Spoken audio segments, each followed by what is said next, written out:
कितने दिन में करेंगे गिरफ्तारी बताइए, बताओ सीओ साहब। 10 दिन आपके, 11वां दिन हमारा। पुलिस का उसका निगाह नहीं है, तो ये भी पुलिस का फेलियर होना तो चाहिए था कि यहाँ के जो एसएचओ है तत्काल, यहाँ के एसएसपी को, उनको तत्काल सस्पेंड करके उनको लाइन हाजिर करना चाहिए कि तेरे बस का नहीं है ये थाना चलाना, तेरे यहाँ सरेआम मर्डर हो रहे, क्या कर रहा है। ये व्यवहार ठीक नहीं है, ये व्यवहार किसी भी कीमत पर सीओ साहब ठीक नहीं है। ऐसे व्यवहार की अपेक्षा हम लोग पुलिस से नहीं करते, और कोई पीड़ित नहीं करता इस व्यवहार की अपेक्षा कि वो थाने में जाए और थाने बैठा सकते उसको कहे कि तेरे खिलाफ भी मुकदमा लिख दूंगा। लेकिन मैं स्पष्ट तौर पे कहूंगा कि अधिकारी अपने रवैये में बदलाव करें, और नहीं बदलाव करेंगे तो ये याद रखना सरकारें आती जाती रहेंगी, और ऐसा नहीं कि कम सड़क पे ही रहेंगे। इस व्यवहार को तब्दील नहीं करोगे तो लिखा जाएगा नाम आपका, और जब बदलेंगे सरकारें मौका मिलेंगे तो ऐसा रगड़ेंगे कि आपको ये रगड़ाई जो है बहुत दिनों तक याद रहेगी। और ये रगड़ाई इसलिए याद रहेगी, इसलिए नहीं कि आपसे कोई दुश्मनी है, इसलिए क्योंकि आपने कुर्सी पे बैठ के काम नहीं किया उन लोगों का जिनके लिए आपको कुर्सी पे बिठाया गया। अब ये मैं समझना इनको कोई पूछने वाला नहीं है, गलत फहमी दिमाग से निकाल के रखना। एडमिनिस्ट्रेशन और पुलिस के लोग बिल्कुल मत समझना, अगर आपके बच्चे के साथ हो जाएगा, आपके भतीजे के साथ हो जाएगा, आप नहीं सह पाओगे, आप पिस्टल निकाल के घूमने लग जाओगे कि मैं इनको देख लूंगा, वो कर लूंगा, आप नहीं सह पाओगे। हमें सहने की आदत है, और ऐसा नहीं कि हम कमजोर हैं। मैं यहां खड़े होकर चैलेंज करके कहता हूं कि अगर यहां खड़े होकर एक आवाज देता हूँ कि आओ अपने गांव के बाहर आ जाओ, तो आप नहीं संभाल पाओगे। हम चैलेंज करके कहते हैं, जिसके अंदर घमंड हो, जो कहता हूं मैं ताकतवर हूं, जो कहता हमारी बांधी बनती खोली खुलती, जब हम पे ताकत होगी तो कर लेंगे, हम देख लेंगे। जो जैसा अपने आप को तुरंत खा समझता हो उससे भी मिलेंगे। अगर 11वें दिन आंदोलन की जरूरत पड़ी तो चलोगे, जोर से बताओ, खा लोगे। आज हमें इस परिवार के साथ खड़े होना, और सिर्फ इसलिए नहीं खड़े होना कि ये हमारी जाति के हैं या हमारे पड़ोस के हैं या हमारे क्षेत्र के हैं, इसलिए खड़े होना कि इनके परिवार के साथ अन्याय हुआ। और सिर्फ एक जाति को नहीं, हर उस व्यक्ति को इनके साथ खड़ा होना चाहिए जो इंसानियत को मानता है, जो ये मानता है कि इनके साथ गलत हुआ है, और जो चाहता है कि दोबारा किसी के साथ ऐसा ना हो। जिन लोगों ने किया उस समाज से भी मेरी ये प्रार्थना है कि उनको भी अपने बच्चों की तरफ देखना चाहिए कि उनके बच्चे किस ओर जा रहे हैं। उनको शायद ये नहीं पता होगा कि अपराध करने के बाद अब उनके बच्चों को क्या भुगतना पड़ेगा। आजकल माँ बाप का अंकुश कम हो गया, बड़ों की बात मानना बंद हो गया। चाचा ताऊ को कुछ समझता नहीं, माँ बाप को नहीं कुछ समझता, चाचा ताऊ क्या बेचते हैं, गांव के आसपास के अड़ोस पड़ोस के बड़े क्या बेचते हैं, उनको तो कोई कुछ समझता ही नहीं। ये जो बदलाव हुआ है पिछले 15-20 सालों में, इसका खामियाजा भी समाज को भुगतना पड़ रहा है। हालांकि ये भी सच है कि गरीब पे अत्याचार करते हुए अमीर ये सोचता नहीं ताकतवर कि भाई क्या होगा, क्योंकि उसको लगता है गरीब पे अत्याचार करना उसका हक। मगर मैं आपको एक ही बात कह सकता हूं, पहले ये रोज होते थे, हर दूसरे दिन हम लोग अखबारें पढ़ते थे, टीवी में सुनते थे, तीसरे दिन सुनते थे, लेकिन पिछले 7-8 सालों में इसमें कमी आई है। अब अगर कहीं कुछ होता है तो लोग भी जाते हैं, बात भी खड़ी होती है। क्या 10 साल पहले ऐसे इकट्ठे होते थे किसी के जाने आने पे? बता, नहीं होते थे ना। एक बड़ा बदलाव हुआ है, समाज ने आपस में एकजुट होना शुरू किया और भाईचारा भी बना। ऐसा नहीं कि भाईचारा नहीं बना। आज यहाँ मैं नहीं कह सकता किसकी जाति के लोग नहीं होंगे, यहाँ जाट समाज के भी लोग होंगे, यहाँ गुजर समाज के भी होंगे, सैनी समाज के भी होंगे, पाल समाज के भी होंगे, यहाँ मुस्लिम समाज के भी होंगे, या अन्य समाज के भी होंगे। तो आज ये सब लोग इसलिए इकट्ठा हुए हैं कि ये नहीं चाहते इस तरह की हिंसा हमारे क्षेत्र में बढ़े। लेकिन ये भी एक सवाल है कि जब अच्छे अधिकारी नहीं होंगे और उनका व्यवहार जनता के प्रति अच्छा नहीं होगा तो इसका खामियाजा भी लोगों को भुगतना पड़ेगा। जब अधिकारी अपना जमीन बेच के और चंद पैसों में अपराधियों को संरक्षण देंगे तो इसका खामियाजा भी गरीबों को भुगतना पड़ेगा। जब अपराधी जनता से गुलामों जैसा व्यवहार करेंगे और जनता को पैरों की जूती समझेंगे तो इसका खामियाजा भी जनता को भुगतना पड़ेगा। और ये अधिकारी इसलिए बेलगाम हो गए हैं क्योंकि इनको लगता है कि जनता उनका कुछ नहीं बिगाड़ सकती। क्या कर लेगी, उल्टा कोई बोलेगा इनके खिलाफ मुकदमा लिख देंगे। जैसे एक अधिकारी के बारे में पता लगा कि वो थाने में उन्होंने कहा कि तुम्हारे खिलाफ 307 का मुकदमा लिख दूंगा, लिख दिया जाए मुकदमा।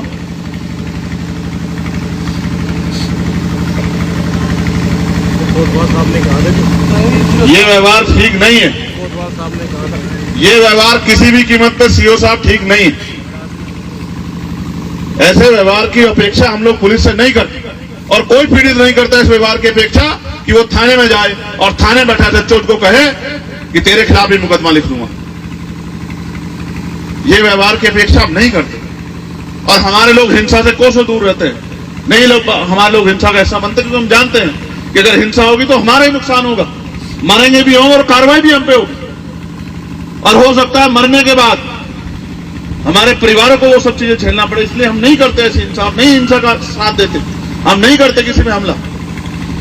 लेकिन मैं स्पष्ट तौर पे कहूंगा कि अधिकारी अपने रवैये में बदलाव करें, और नहीं बदलाव करेंगे तो ये याद रखना सरकारें आती जाती रहेंगी, और ऐसा नहीं कि हम सड़क पे ही रहेंगे।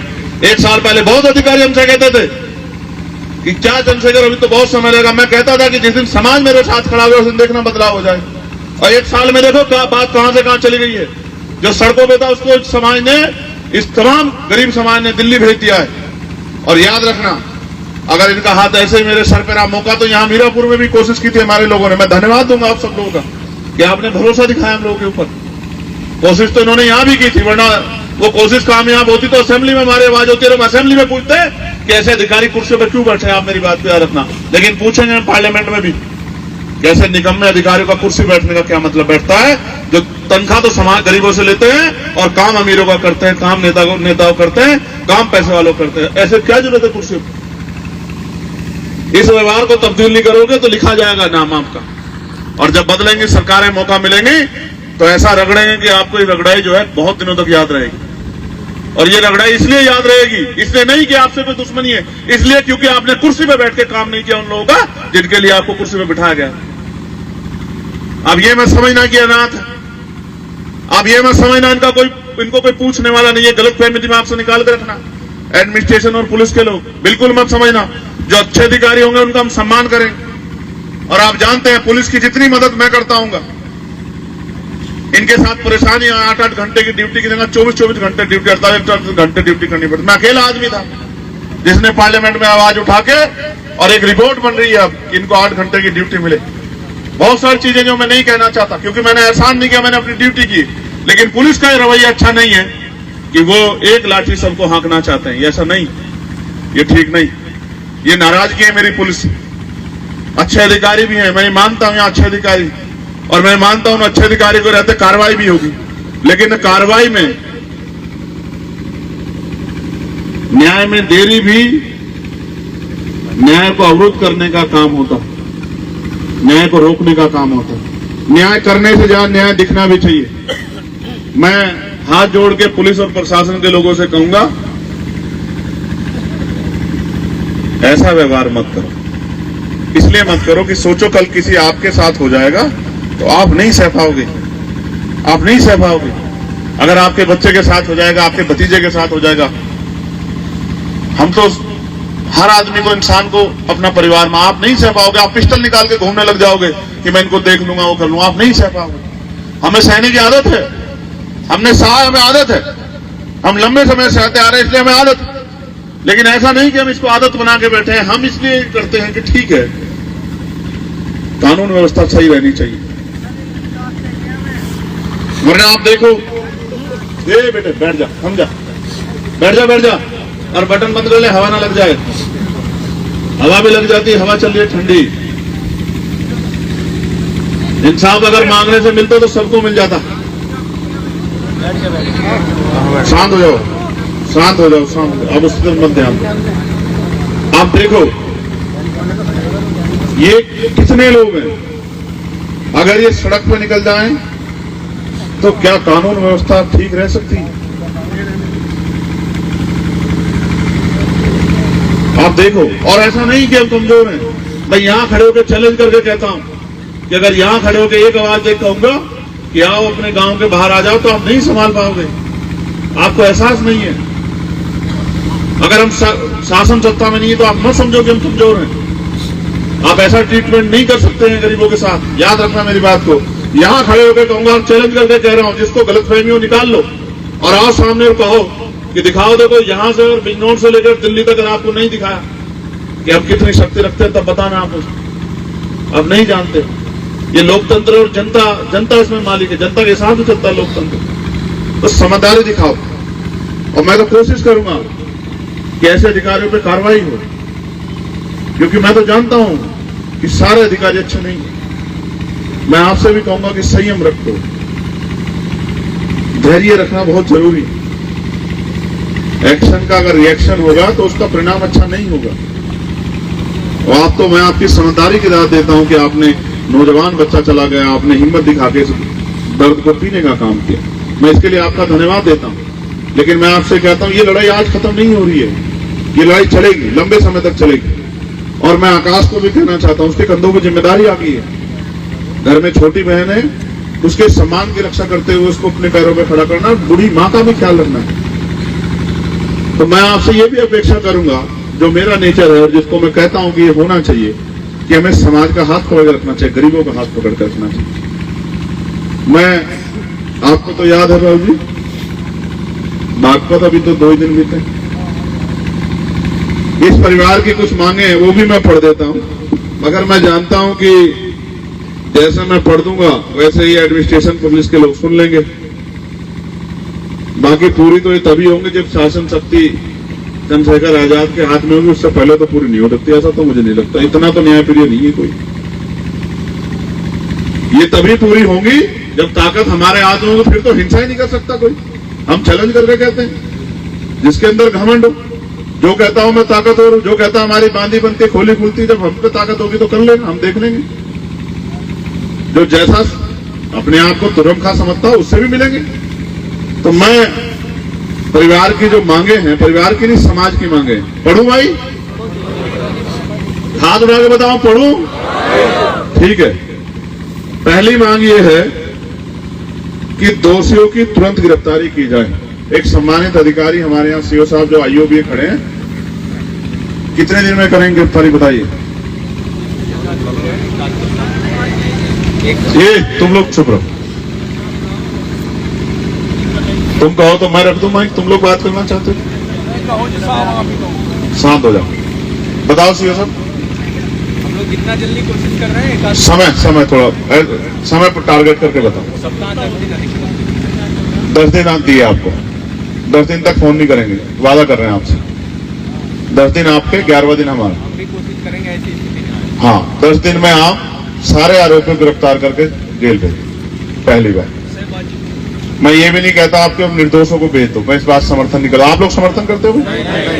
हमारे लोग इस मामले में बहुत स्पष्ट हैं, हम नहीं चाहते किसी को निर्दोष को, लेकिन कोई दोषी बचना नहीं चाहिए, ये आपकी जिम्मेदारी।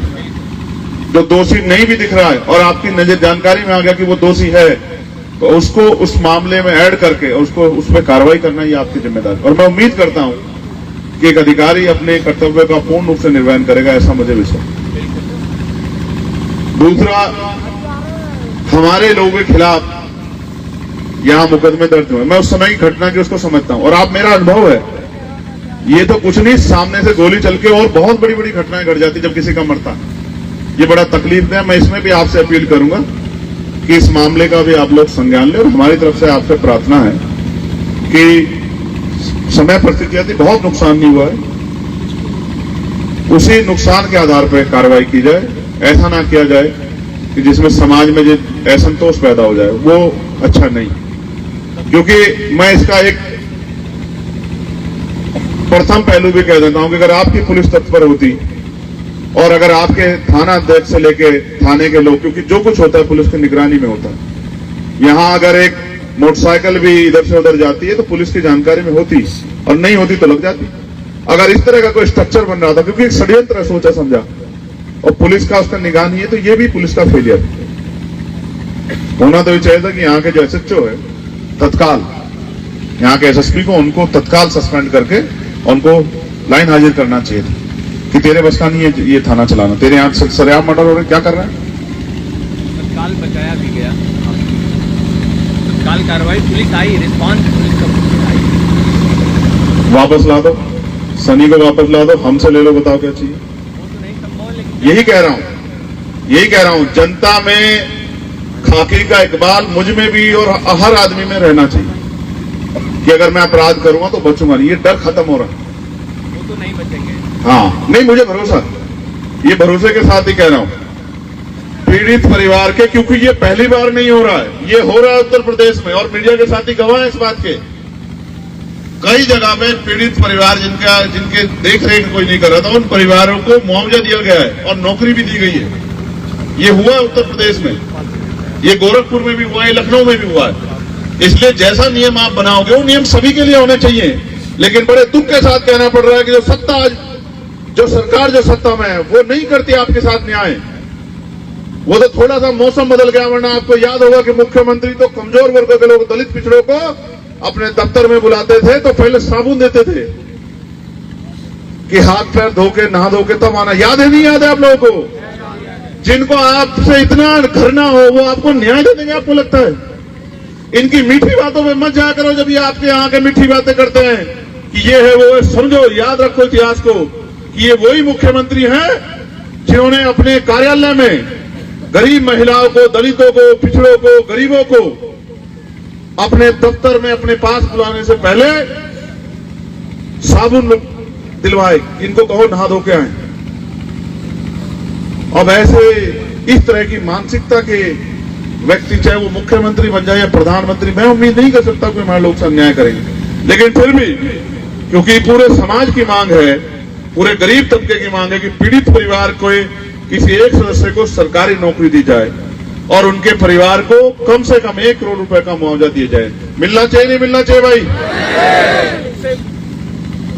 और पीड़ित परिवारजनों को शासन द्वारा सशस्त्र लाइसेंस की व्यवस्था कराई जानी चाहिए। ये तो आपके अधिकार क्षेत्र में अप्लाई पहले ही कहा जा चुका है। ठीक है। बाकी एक बात मुझसे भी सुन लो यार, सुनाओ।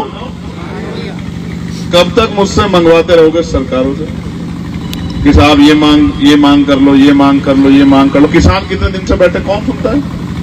पढ़े लिखे नौजवान बेरोजगार घूम रहे हैं, भर्तियों में घोटाला, कौन सुनता है? महंगाई ने गरीबों की कमर तोड़ दी, कौन सुनता है? तो मैं ये बात आपको इसलिए भी कह रहा हूं कि हमें अपने संवैधानिक जिम्मेदारियों को निभाना चाहिए, मांग करनी चाहिए सरकार से। लेकिन ये भी हमें सोचना चाहिए कि जब तक हम ताकत में नहीं होंगे तब तक हमारा भला नहीं हो सकता। ये भी हमें सोचना चाहिए। और नहीं है यहां इस जिले में ताकत हम पे बढ़ना, सोचो। और जानते नहीं जानते हो कि अगर हम पे यहां ताकत होती तो फिर यहां इकट्ठे होना पड़ता क्या? आप लोगों को बताओ, अच्छा ईमानदार से बताओ। अपने दिल पे ऐसे हाथ रखो, यहां रखो सब लोग, बताओ अगर हम ताकत में होते तो क्या आज आपको यहां इतनी बड़ी संख्या में इकट्ठा होना पड़ता क्या? बताओ। तो फिर जिनसे न्याय मांग रहे हो ये आपके दरवाजे पे खड़े होते कि हम आपके साथ हैं। आप बताइए ना क्या मांगे, क्यों भैया को कह रहे हो? आप हमें बता दो ना। भैया पे तो बात तब जाएगी जब हम नहीं होंगे। यही होता। मैं अपनी माओ बहनों का भी धन्यवाद करूंगा जो इतने बड़े पैमाने बैठे। मैं उनसे एक चीज और कहना चाहता हूं, पढ़ो, पढ़ लिख के आगे बढ़ो। कोई रास्ता नहीं है हम पे, इसके अलावा जमीनें हम पे नहीं है, बहुत बड़े उद्योग धंधे हम पे नहीं है, बहुत बड़े बिजनेस हम पे या उस तरह का स्ट्रक्चर दुकानें या वो नहीं है, और बहुत बड़े महल और वो नहीं है हम पे संपत्तियां। हम पे एक ही रास्ता है, हम पढ़ लिख के आगे बढ़ सकते हैं। तो पढ़ो, खूब पढ़ के मेहनत करके पढ़ो और आगे बढ़ो और अपने परिवार के सम्मान की रक्षा करो, उनको ताकत दो। और मैं नौजवानों को भी कहूंगा, कुछ नौजवानों से मेरी आज की नाराजगी है, उन पर नहीं कहना चाहता यहां मैं, लेकिन मैं हर नौजवान को कहूंगा कि अवसर मिला है संविधान में पढ़ने का, पढ़ो और पढ़ लिख के कुर्सी पे बैठने की कोशिश करो और कुर्सी बैठ के न्याय करो, लोगों के साथ गरीबों की मदद करो, अपने परिवार को गरीबी, बेबसी, लाचारी से बाहर निकालो, अपने उनकी ताकत बनो, नशा छोड़ो, कुरीतियां छोड़ो, बुराइयां छोड़ो, इनसे बाहर निकल के तभी समाज आगे बढ़ सकता है और कोई रास्ता नहीं है। अगर आप सोचो कि 500 रुपए कमाओ और 400 रुपए की, 200 रुपए की, 300 की शराब पी लो, इससे भी बात आगे नहीं बढ़ सकती है। कुछ तो परिवर्तन आपको करने पड़ेंगे। और मैं तो बड़े, ये सुकरताल है, यहाँ इतना बड़ा तीर्थ है हमारा और बहुत सारे हमारे धर्मगुरु रहते हो, यही जाते हो आप लोग, सब लोग जाते हो नहीं जाते हो? और क्या सीख के आते हो कि वहां से आके फिर शराब पीते हो? ये ठीक नहीं। मैं सबको तो नहीं कह रहा, लेकिन जो लोग इस कर्म में जुड़े हुए हैं उनको कह रहा हूं कि छोड़ो इस बुराई। मैं प्रशासन से, पुलिस के अधिकारियों से मांग करता हूं कि वो अपने कर्तव्य का निर्वहन करें और हम लोग अपनी तरफ से, भाई 10 दिन का समय ठीक है? हाथ उठा के बताओ। अगर 11वें दिन आंदोलन की जरूरत पड़ी तो चलोगे? पक्का? सोच लो, सर्दी का समय है, बिहार में बच्चे आंदोलन कर रहे थे, लाठियां पड़ी, खा लोगे लाठी? वह नहीं आए, हवा में कह रहे हो, जोर से बताओ, खा लोगे? अरे भाई 2 अप्रैल में सुबह खाई थी, मारेंगे भी, अब के फिर खा लेंगे। नहीं, आवाज कम है, जरा जोर से बताओ। नहीं, मरने मारना रास्ता नहीं है। शांत हो जाओ। क्या कह रहे हो? 4 दिन का समय दो, बैठ जाओ, शांत हो जाओ।